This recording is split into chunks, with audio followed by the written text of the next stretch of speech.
So সকলকে welcome আমার চ্যানেলে। আশা করি সবাই ভালো আছে। তো আমিও ভালো আছি। আর হ্যাঁ, তোমরা ইনস্টাগ্রাম থেকে দেখলে অবশ্যই ফলো করো, আমি বেক করব।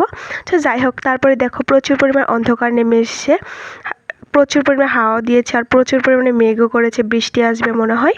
তো যাই হোক, তারপরে যে আমি এখানে লেবু ছিঁড়ে এখানে উঠোনে দাঁড়িয়েছি, দেখছি চারিদিকে কত হাওয়া দিয়েছে, না বৃষ্টি আসবে এগুলো দেখছি। তো এই যে দেখো ফুল গাছগুলো প্রচুর পরিমাণে হাওয়াতেই করছে। তো যাই হোক, তারপরে যে এখানে আমি লেবু গাছগুলো দেখছিলাম আরও কতগুলো ছেঁড়া যায় কি না।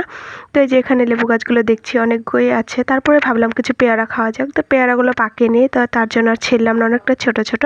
তারপরে যে আমি আবারও লেবু গাছে লেগে পড়লাম তো লেবু ছেঁড়ার জন্য। তারপরে যেখান থেকে আরও কিছুটা লেবু আমি নিয়ে নিয়েছি বাড়িতে নিয়ে যাওয়ার জন্য। তারপরে যে তোমাদের গাছগুলোও দেখিয়ে দিলাম। আর হ্যাঁ, এটা আমার বান্ধবী তোমাদেরকে হাই করে দিল। তো আশা করি ভালো লাগলো ব্লগটা। আর হ্যাঁ, নতুন নতুন ভিডিও দেওয়ার চেষ্টা করো, তোমরা অবশ্যই সাপোর্ট করো। তো আজকে পর্যন্ত দেখা হচ্ছে নেক্সট ভিডিওতে। আর হ্যাঁ, আমি আসার সময় কিন্তু নৌকা দিয়ে বাড়ি আসছি। তো আজকে পর্যন্ত দেখা হচ্ছে নেক্সট ভিডিওতে। টাটা, সকলকে ভালো থেকো।